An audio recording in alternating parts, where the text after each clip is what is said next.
The Clash of Civilizations and the Remaking of World Order by Samuel Phillips Huntington. Chapter 4: The Fading of the West, Power Culture and Indigenization.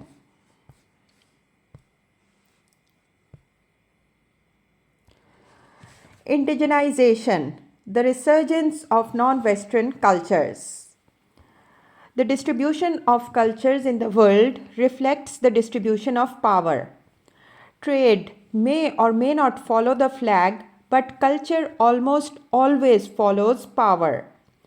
Throughout history, the expansion of the power of a civilization has usually occurred simultaneously with the flowering of its culture and has almost always involved its using that power to extend its values, practices, and institutions to other societies.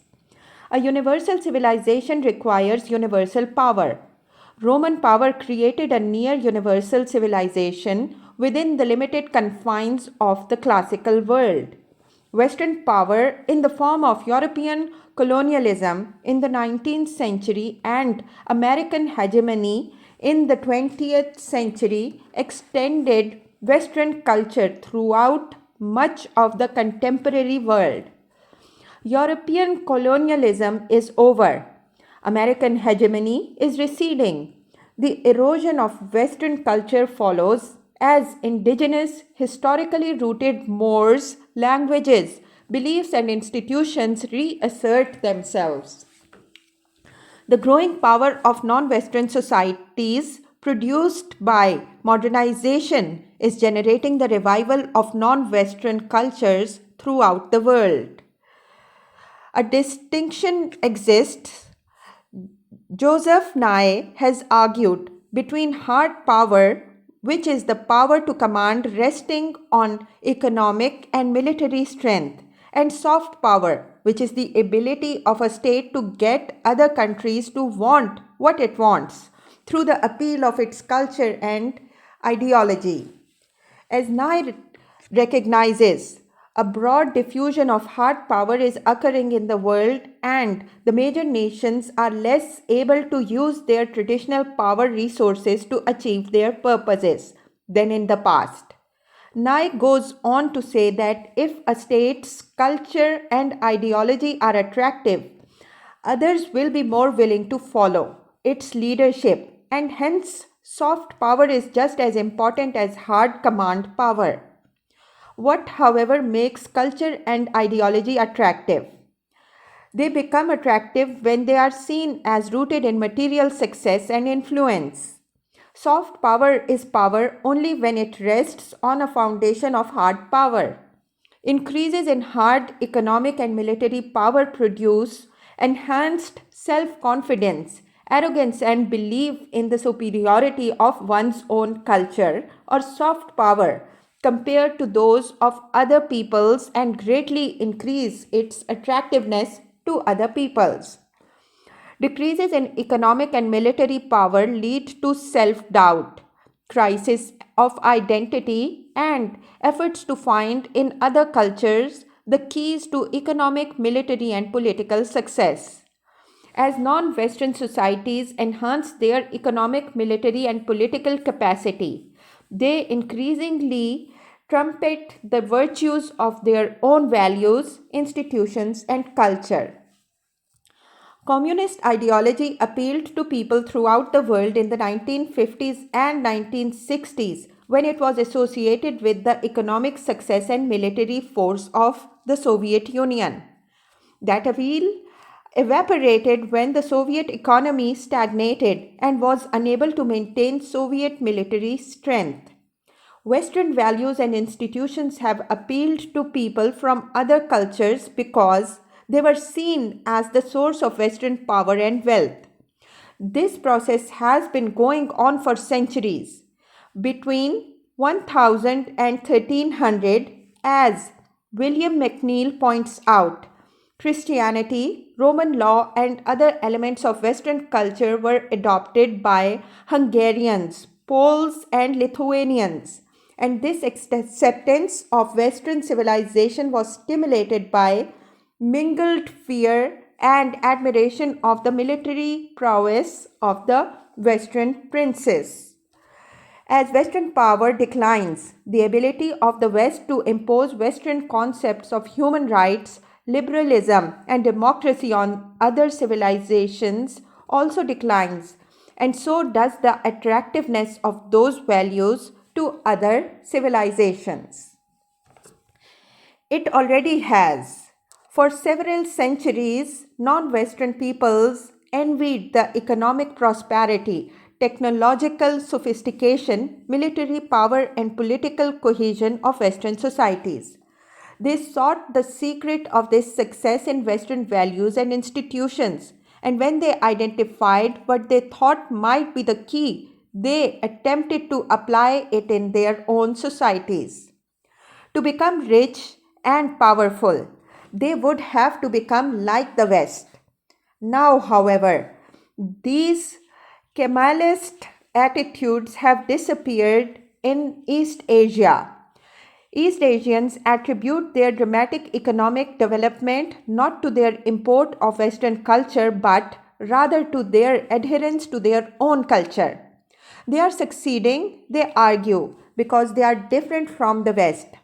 Similarly, when non Western societies felt weak in relation to the West, they invoked Western values of self determination, liberalism, democracy, and independence to justify their opposition to Western domination. Now that they are no longer weak but increasingly powerful, they do not hesitate to attack those same values which they previously used to promote their interests. The revolt against the West was originally legitimated by asserting the universality of Western values. It is now legitimated by asserting the superiority of non Western values. The rise of these attitudes is the manifestation of what Ronald Dorr has termed the second generation indigenization phenomenon. In both former Western colonies and independent countries like China and Japan, the first modernizer or post independence generation has often received its training in foreign, that is, Western universities in a Western cosmopolitan language. Partly because they first go abroad as impressionable teenagers.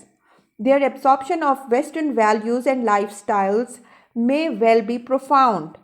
Most of much larger second generation, in contrast, gets its education at home in universities created by the first generation and the local rather than the colonial language is increasingly used for instruction. These universities provide a much more diluted contact with metropolitan and world culture, and knowledge is indigenized by means of translations, usually of limited range and of poor quality. The graduates of these universities resent the dominance of the earlier Western trained generation and hence often succumb to the appeals of nativist opposition movements. As Western influence recedes, young aspiring leaders cannot look to the West to provide them with power and wealth. They have to find the means of success within their own society, and hence they have to accommodate to the values and culture of that society. The process of indigenization need not wait for the second generation. Able, perceptive, and adaptive first generation leaders indigenize themselves. Three notable cases are Muhammad Ali Jinnah, Harry Lee, and Solomon Bendaranaike. They were brilliant graduates of Oxford, Cambridge, and Lincoln's Inn, respectively, superb lawyers and thoroughly westernized members of the elites of their societies. Jinnah was a committed secularist. Lee was, in the words of one British cabinet minister, the best bloody Englishman east of Suez. Bandar Naiki was raised a Christian, yet to lead their nations to and after independence, they had to indigenize. They reverted to their ancestral cultures and, in the process, at times changed identities, names, dress, and beliefs.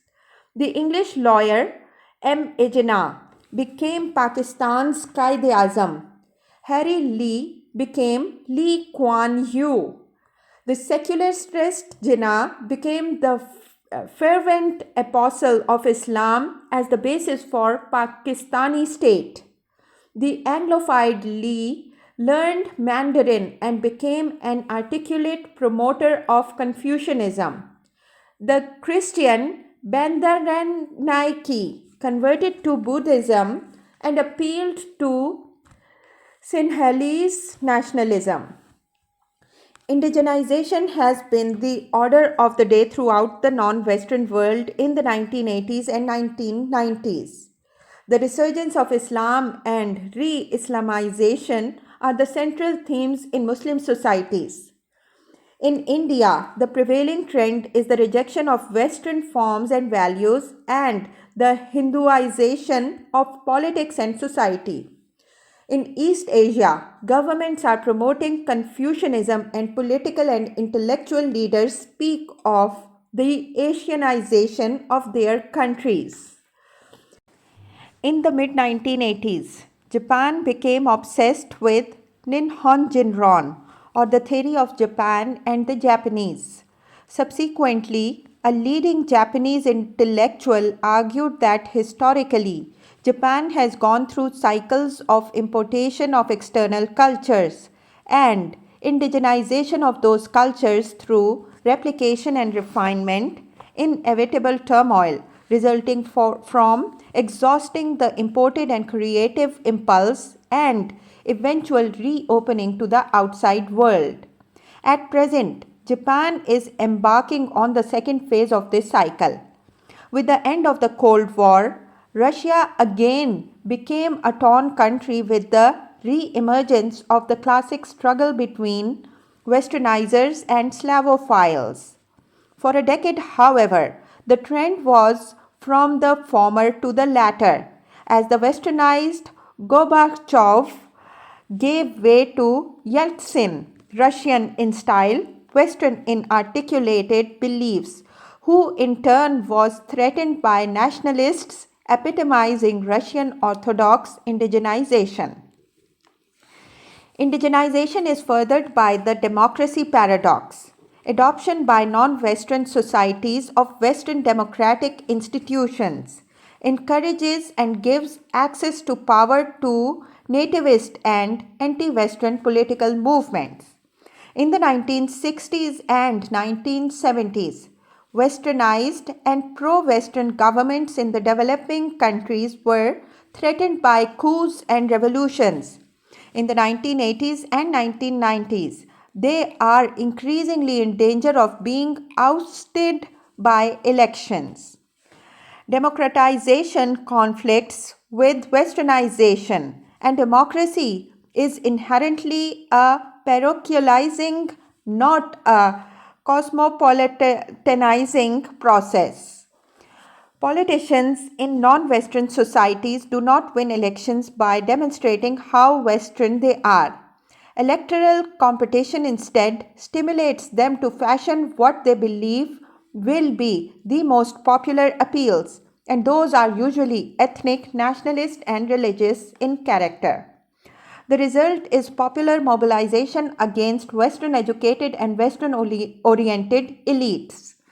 Islamic fundamentalist groups have done well in the few elections that have occurred in Muslim countries and would have come to national power in Algeria if the military had not cancelled the 1992 election.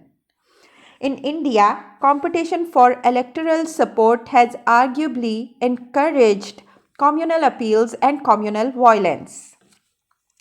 Democracy in Sri Lanka enabled the Sri Lanka Freedom Party to throw out the Western-oriented elitist United National Party in 1956 and provided opportunity for the rise of Patheka Chintanyaya Sinhalese nationalist movement in the 1980s. Prior to 1949, both South African and Western elites viewed South Africa as a Western state. After the apartheid regime took shape, Western elites gradually read South Africa out of the Western camp, while white South Africans continued to think of themselves as Westerners. In order to resume their place in the Western international order, however, they had to introduce Western democratic institutions, which resulted in the coming to power of a highly westernized black elite. If the second generation indigenization factor operates, however, their successors will be much more Kauso, Zulu, and African in outlook, and South Africa will increasingly define itself as an African state.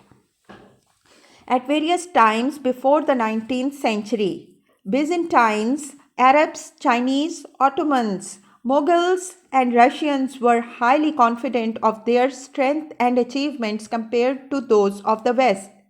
At these times, they also were contemptuous of the cultural inferiority, institutional backwardness, corruption, and decadence of the West.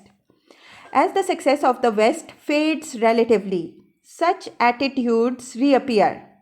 People feel they don't have to take it anymore. Iran is an extreme case, but as one observer noted, Western values are rejected in different ways, but no less firmly in Malaysia, Indonesia, Singapore, China, and Japan. We are witnessing the end of the progressive era dominated by Western ideologies and are moving into an era in which multiple and diverse civilizations will interact, compete, coexist, and accommodate each other. This global process of indigenization is manifest broadly in the revivals of religion occurring in so many parts of the world, and most notably in the cultural resurgence in Asian and Islamic countries, generated in large part by their economic and demographic dynamism. Revanche de Dieu. In the first half of the 20th century, intellectual elites generally assumed that economic and social modernization was leading to the withering away of religion as a significant element in human existence. This assumption was shared by both those who welcomed and those who deplored this trend. Modernizing secularists hailed the extent to which science, rationalism, and pragmatism were eliminating the superstitions, myths, irrationalities, and rituals that form the core of existing religions. The emerging society would be tolerant, rational, pragmatic, progressive, humanistic, and secular. Worried conservatives, on the other hand, warned of the dire consequences of the disappearance of religious beliefs, religious institutions, and the moral guidance religion provided for individual and collective human behavior. The result would be anarchy, depravity, the undermining of civilized life. If you will not have God, and He is a jealous God, T.S. Eliot said, you should pay your respects to Hitler or Stalin. The second half of the 20th century proved these hopes and fears unfounded. Economic and social modernization became global in scope, and at the same time, a global revival of religion occurred. This revival, La Revanche de Dieu, Gilles Capel termed it, has pervaded every continent, every civilization, and virtually every country. In the mid 1970s, as Capel observes, the trend to secularization and towards the accommodation of religion and with secularism went into reverse. A new religious approach took shape, aimed no longer at adapting to secular values but at recovering a sacred foundation for the organization of society by changing society if necessary. Expressed in a multitude of ways, this approach advocated moving on from a modernism that had failed, attributing its setbacks and dead ends to separation from God. The theme was no longer aggiornamento but a second evangelization of Europe. The aim was no longer to modernize Islam but to Islamize modernity. This religious revival has in part involved expansion by some religions which gained new recruits in societies where they had previously not had them. To a much larger extent, however, the religious resurgence involved people returning to, reinvigorating, and giving new meaning to the traditional religions of their communities. Christianity, Islam, Judaism, Hinduism, Buddhism, Orthodoxy all experienced new surges in commitment, relevance, and practice by erstwhile casual believers. In all of them, fundamentalist movements arose, committed to the militant purification of religious doctrines and institutions and the reshaping of personal, social, and public behavior in accordance with religious tenets. The fundamentalist movements are dramatic and can have significant political impact. They are, however, only the surface waves of much broader and more fundamental religious tide that is giving a different cast to human life at the end of the 20th century. The renewal of religion throughout the world far transcends the activities of fundamentalist extremists. In society after society, it manifests itself in daily lives and work of people and the concerns and projects of governments. The cultural resurgence in the secular Confucian cultures takes the form of the affirmation of Asian values, but in the rest of the world manifests itself in the affirmation of religious values. The unsecularization of the world, as George Weigel remarked, is one of the dominant social facts in the late 20th century. The ubiquity and relevance of religion has been dramatically evident in the former communist states, filling the vacuum left by the collapse of ideology. Religious revivals have swept through these countries from Albania to Vietnam. In Russia, Orthodoxy has gone through a major resurgence. In 1994, 30% of Russians below the age of 25 said they had switched from atheism to a belief in God. The number of active churches in the Moscow area grew from 50 in 1988 to 250 in 1993. Political leaders became uniformly respectful of religion and the government supportive of it. In Russian cities, as one acute observer reported in 1993, the sound of church bells once again fills the air. Newly gilded cupolas gleam in the sun. Churches only recently in ruins reverberate again with magnificent song. Churches are the busiest place in town, simultaneously with the revival of orthodoxy in the Slavic republics. An Islamic revival swept through Central Asia. In 1989, 160 functioning mosques and one madrasa, Islamic seminary, existed in Central Asia. By early 1993, there were about 10,000 mosques and 10 madrasas.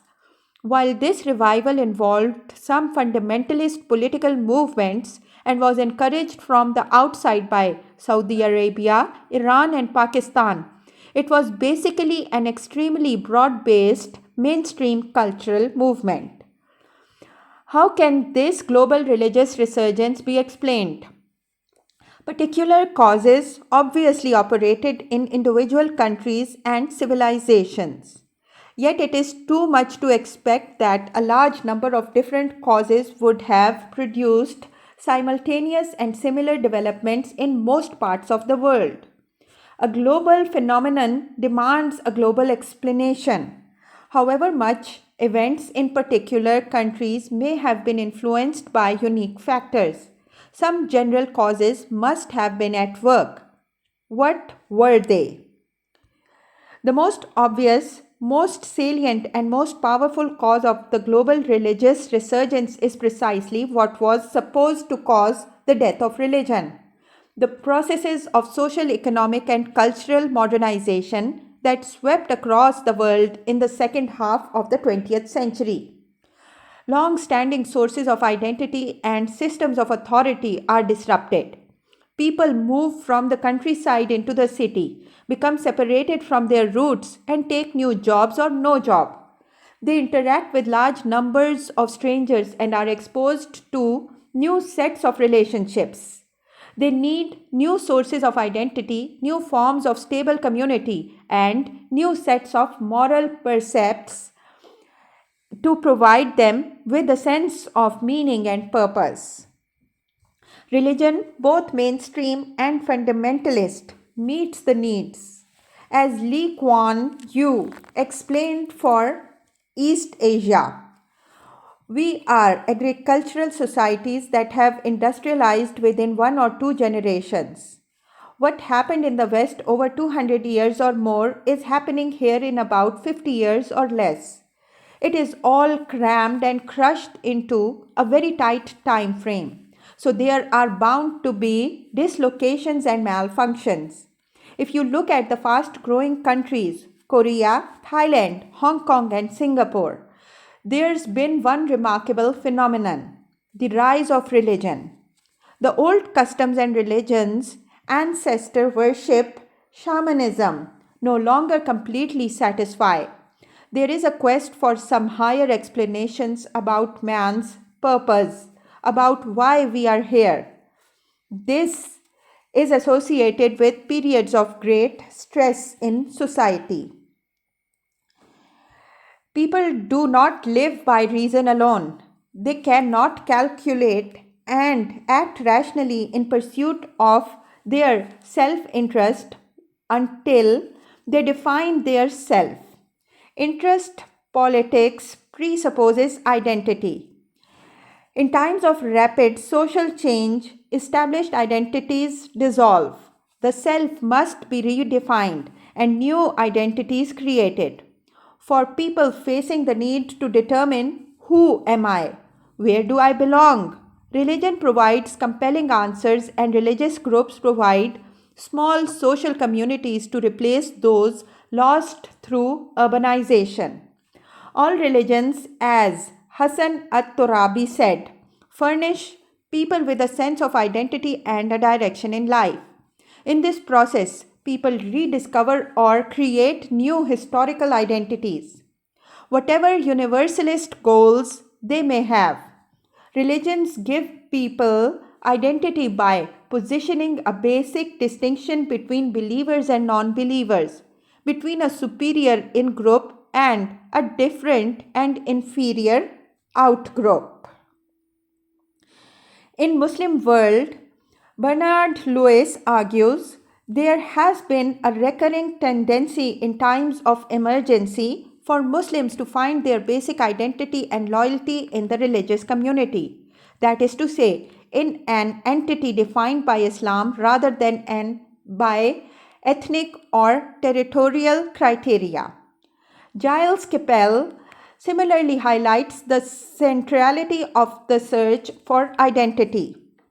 Re-Islamization from below is first and foremost a way of rebuilding an identity in the world that has lost its meaning and become amorphous and alienating. In India, a new Hindu identity is under construction as a response to tensions and alienations generated by modernization.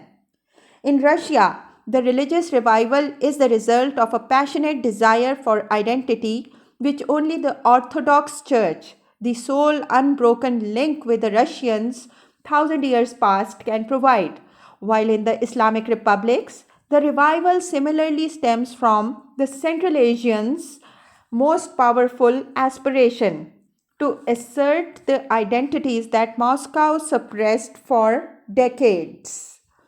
Fundamentalist movements, in particular, are a way of coping with the experience of chaos, the loss of identity, meaning, and secure social structures created by the rapid introduction of modern social and political patterns, secularism, scientific culture, and economic development. The fundamentalist movements that matter, agree with William H. McNeill, are those that recruit from society at large and spread because they answer or seem to answer newly felt human needs. It is no accident that these movements are all based in countries where population pressure on the land is making continuation of old village ways impossible for a majority of the population, and where urban based mass communications by penetrating the villages have begun to erode an age old framework of peasant life.